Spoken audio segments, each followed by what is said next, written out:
Welcome to the video instructions for Module 4. Module 4 will include Chapter 7 and Chapter 8 of your Multicultural Psychology book. Chapter 7 is going to focus on cultural identity, and Chapter 8 will look at culture and health.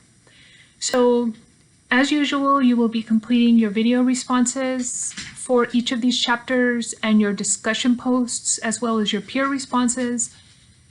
You will also be completing your quizzes for Chapter 7 and Chapter 8, and you will finish the module with your Unit 4 exam.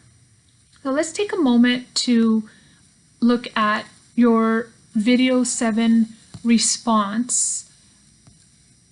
Video 7 response is a really interesting video about the role of understanding ethnic studies for students of color in terms of having the intellectual and historical background to form a solid sense of ethnic identity.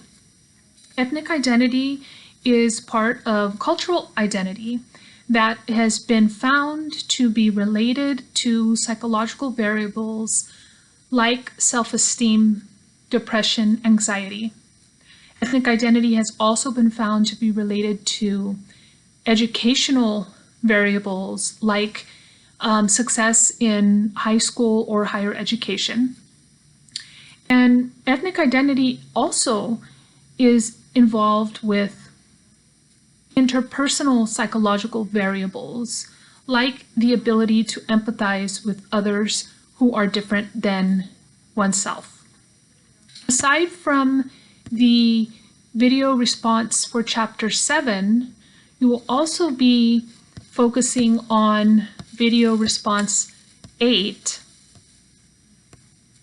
which looks at the role of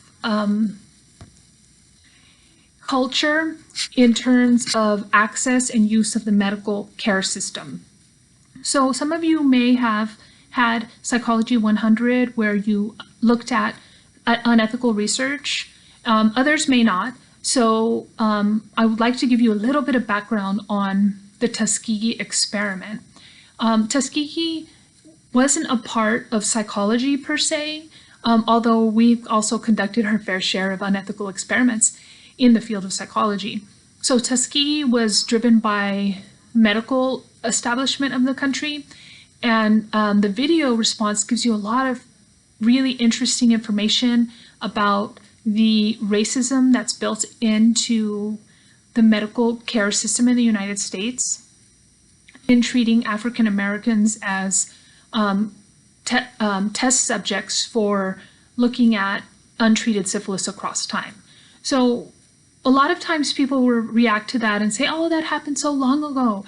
But the issue is that when African Americans receive medical care treatment and they know about the history of the treatment of African Americans across time in this country, this means that they hold on to those experiences and past historical accounts and potentially enter medical treatment with the history of saying this establishment has systematically oppressed particular groups of people.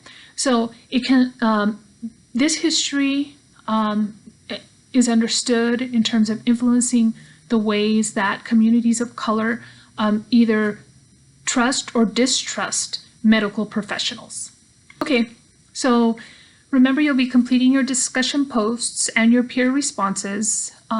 Questions can be sent to the Q&A for the course, or they can also be sent to me via email. So I will see you back in the final instruction video for Module 5.